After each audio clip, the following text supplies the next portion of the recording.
ዘምዘም ባንክ በኢትዮጵያ ካፒታል ገበያ ታሪክ ቀዳሚው ከወለድ ነፃ ባንክ መሆን የቻለ ሲሆን ባንኩ የአክሲዮን ምዝገባ ማጽደቂያ ከኢትዮጵያ ካፒታል ገበያ ባለስልጣን በማግኘቱ የመጀመሪያው ሙሉ በሙሉ ከወለድ ነፃ ባንክ መሆን ስለመቻሉ አስታውቋል።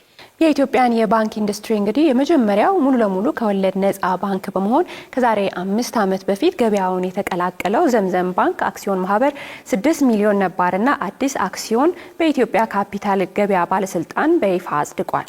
እንዲሁም ባንኩ ዓመቱን በስኬት ማጠናቀቁን ገልጿል። በተለይም ደግሞ ካለፈው ዓመት ጋር ሲነጻጸር የ35 በመቶ እድገት ያለው 1.8 ቢሊዮን ብር ትርፍ ማስመዝገብ ስለመቻሉም ገልጿል። የባንኩ ጠቅላላ ገቢ ወደ 3 ቢሊዮን ብር በማደግ የ36 በመቶ ጭማሪ የታየበት ነውም ተብሏል። ባንኩ የባለ አክሲዮኖችን መብት በማስጠበቅና አዳዲስ አክሲዮኖችን ለሕዝብ በማቅረብም አጠቃላይ ካፒታሉን ወደ 15 ቢሊዮን ብር ለማድረስ አቅዶ እየሰራ እንደሚገኝም አስታውቋል። የባንኩ ጠቅላላ ገቢ ወደ 3 ቢሊዮን ብር በማደግ የ36 በመቶ ጭማሪ የታየበት ስለመሆኑ ተነግሯል። ባንኩ የባለ አክሲዮኖችን መብት በማስጠበቅና አዳዲስ አክሲዮኖችን ለሕዝብ በማቅረብ አጠቃላይ ካፒታሉን ወደ 15 ቢሊዮን ብር ለማሳደግ አቅዶ እየሰራ እንደሚገኝ ተገልጿል።